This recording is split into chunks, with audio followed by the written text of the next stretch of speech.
Hello friends, நாளைக்கு morning 11th இங்கிலீஷுக்கான exam எழுத போகிறீங்க. இந்த எக்ஸாமுக்கு முன்னால் உங்களுக்கான மோஸ்ட் இம்பார்ட்டன்ட் செலக்டட் கொஸ்டின்ஸ். எப்பயுமே எக்ஸாமுக்கு முன்னால் நம்ம அப்டேட் பண்ணுற கொஸ்டின்ஸ்லேருந்து உங்களுக்கு 2 மார்க் அண்ட் 5 மார்க்கில் இருக்கக்கூடியது எல்லாமே வந்துடும். அதே மாதிரி இந்த பேராகிராஃப் அண்ட் ஒன் வேர்டில் வந்து நமக்கு எது இம்பார்ட்டன்ட், 2 மார்க் கொஸ்டினில் எது இம்பார்ட்டன்ட், கிராமர் பார்ட்டில் நமக்கு என்ன கேட்குறாங்க அப்படிங்கிறத தெரிஞ்சுக்கிறதுக்கு ப்ரீவியஸரில் நடந்த ஒரிஜினல் கொஸ்டின் பேப்பர் 100% நாளைக்கு நடக்க போகிற எக்ஸாமுக்கு உங்களுக்கு ஹெல்ப்ஃபுல்லாக இருக்கும். ஒன் வேர்டை தவிர கீழே இருக்கக்கூடிய 2 மார்க் கொஸ்டின் எல்லாமே பார்த்தீங்க அப்படின்னா உங்களுக்கு ரொம்ப ரொம்ப ரொம்ப ரொம்ப ரொம்ப இம்பார்ட்டன்டானது. இதில் இருக்கக்கூடியது எல்லாத்தையுமே ஒரு தடவை தரவு பண்ணிக்கோங்க. இதோட டவுன்லோட் லிங்க் உங்களுக்கு டைரெக்டாகவே கொடுத்துட்றேன். இது போக இதில் நமக்கு இந்த வருஷமும் பப்ளிக்கில் எதெல்லாம் கேட்குறதுக்கு 100% வாய்ப்பு இருக்குது அப்படிங்கிறது எல்லாமே நான் வீடியோவில் சொல்லிடுறேன். பேராகிராஃபை பொறுத்த வரைக்கும் ஆல்ரெடி நான் சொன்ன மாதிரி புரியுங்களா.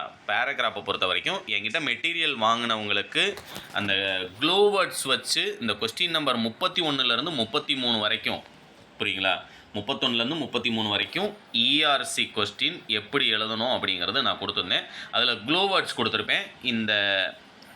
இந்த க்ளூ வேர்ட்ஸ் இதெல்லாமே பார்த்தீங்க அப்படின்னா அந்த க்ளூ வேர்ட்ஸ் அப்படின்னு சொல்லிட்டு, அதாவது இந்த வார்த்தைகள் இருந்தால் போயம், போயட், எக்ஸ்ப்ளனேஷன் 3 கொடுத்துருப்பேன். அதை எப்படி எழுதணும் அப்படிங்கிறதுக்கு இந்த மாடல் கொஸ்டின் பேப்பர் 100% உங்களுக்கு யூஸ்ஃபுல்லாக இருக்கக்கூடியது. இது ஒரு தடவை டவுன்லோட் பண்ணிக்கோங்க. அடுத்தது பார்த்தீங்க அப்படின்னா இந்த கொஸ்டின் நம்பர் 34, 35, 36லாம் பார்த்தீங்க அப்படின்னா உங்களுக்கு ப்ரோஸில் இருக்கக்கூடிய 3 மார்க் கொஸ்டின் அது எல்லாமே நான் கொடுத்துருக்கேன் இம்பார்ட்டன்ட்டில். அடுத்து இந்த 37ஆம் நம்பர் கொஸ்டினில் இந்த மாதிரி ஒரு ஃப்ளோ சார்ட் கொடுத்துருவாங்க. இந்த ஃப்ளோ சார்ட் கொடுத்து இது வந்து 2 டைப்பில் கேட்பாங்க. இதில் வந்து பார்த்தீங்க அப்படின்னம்னா ஒரு ஃப்ளோ சார்ட் கொடுத்து கீழே வந்து அதுக்கான கேள்விகள் எதுவுமே கேட்கல. என்ன கொடுத்துருக்காங்க அப்படின்னம்னா right the 3 sentence in your inference about the data. இந்த டேட்டாவை நல்லா தெளிவாக அனலைஸ் பண்ணி இன்கம் எவ்வளவு, எக்ஸ்பென்சர் எவ்வளவு அப்படிங்கிறத பற்றி ஒரு ஃபியூ வேர்ட்ஸ் வந்து உங்களை 3 வேர்ட்ஸ் வந்து எழுத சொல்லியிருக்காங்க. 3 சென்டென்ஸ் வந்து மேக் பண்ண சொல்லியிருக்காங்க. வேர்ட்ஸ் எழுத சொல்ல சென்டென்ஸ் மேக் பண்ண சொல்லியிருக்காங்க.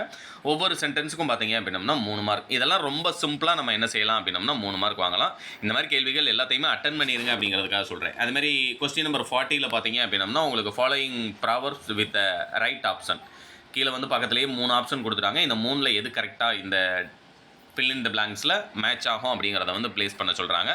கரெக்டாக ரீட் பண்ணி என்ன கொஸ்டின் கொடுத்தாலும் நம்ம அட்டன் பண்ணலாம். நமக்கு மோஸ்ட் இம்பார்ட்டன்ட் அப்படின்னம்னா இந்த பேராகிராஃபில் நான் ஆல்ரெடி இந்த பேராகிராஃப் மட்டும் படித்தா போதும் அப்படின்னு ஒரு 3 கொடுத்துருந்தேன் புரியுங்களா. அப்போ ஒரு செலக்டட் கொஸ்டின்ஸ் கொடுத்து இதில் இருக்கக்கூடிய பேராகிராஃப் மட்டும் படிங்க, நாளைக்கு எக்ஸாமில் 100% உங்களுக்கு வாய்ப்பு இருக்குது அப்படிங்கிறது சொல்கிறதுக்காக தான் இந்த கொஸ்டின் பேப்பரை அப்டேட் பண்ணியிருந்தேன்.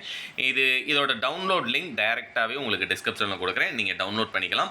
இல்லை எனக்கு இது வேணாம், கடைசி டயத்தில் அட்லீஸ்ட் ஒரு 2 பேராகிராஃப் சொல்லுங்கள், நான் அதை மட்டும் படிச்சுக்கிறேன் அப்படின்னு சொல்கிறீங்க அப்படின்னா ப்ரோஸை பொறுத்த வரைக்கும் இந்த போர்ட்ரேட் ஆஃப் எ லேடி வந்து படிச்சுக்கோங்க. அடுத்து the queen of boxing second lesson, first 2 lesson படிச்சிருந்தா போதுமா அப்படின்னம்னா இது வரைக்கும் படிக்கலை, இப்போ தான் நான் ஆரம்பிக்கிறேன்.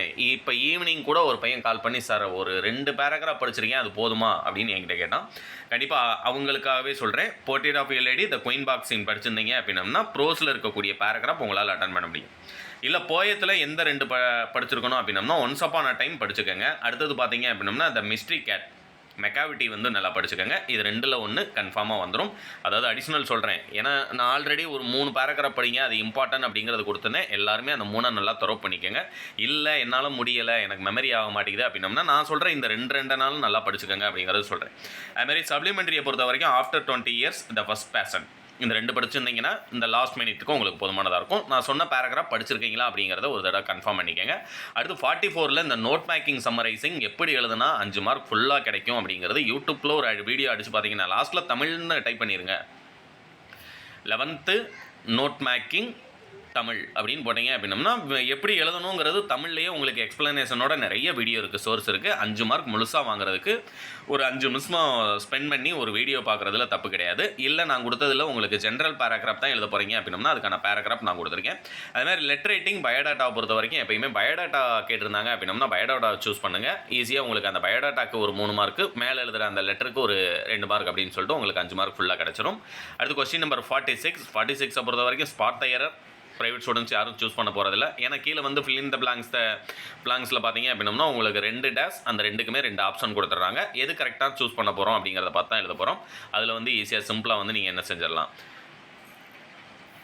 5 மார்க் வாங்கிடலாம். 47ல் எப்பயுமே இந்த ஏ ஆப்ஷனில் உங்களுக்கு ஒரு பேராகிராஃப் கொடுத்து கீழே 5 கொஸ்டின் கேட்குறாங்க இல்லையா, அதை சிம்பிளாக கொடுத்துருக்காங்க, நம்ம என்ன எழுதினாலும் மார்க் போட்டுருவாங்கன்னு நினச்சிடாதீங்க. கண்டிப்பாக மேலே இருக்கிற பேராகிராஃபை நல்லா ரீட் பண்ணிட்டு அதுக்கப்புறமா கீழே இருக்கக்கூடிய கொஸ்டின்ஸ்க்கு ஆன்சர் பண்ணுங்கள். 5 மார்க் முழுசாக வாங்கிடலாம். இங்கிலீஷில் பாஸ் பண்ணுறதுங்கிறது ரொம்ப ஈஸி. சென்டம் எழுக்கணும்னு நினைக்கிற ஸ்டூடெண்ட் கொஞ்சம் மெனக்கிடணும். ஒன் வேர்டுக்கும் அந்த கிராமர் பார்ட்டில் இருக்கக்கூடியதுக்கும் கரெக்டாக நீங்கள் ஃபாலோ பண்ணீங்க அப்படின்னா சென்டம் வந்து ஈஸியாக எடுத்துடலாம். இந்த பிடிஎஃப் டவுன்லோட் லிங்க் டிஸ்கிரிப்ஷனில் கொடுக்குறேன். லாஸ்ட் மினிட் மறக்காமல் உங்களுடைய ஃப்ரெண்ட்ஸ்க்கும் ஷேர் பண்ணிடுங்க. தேங்க்யூ.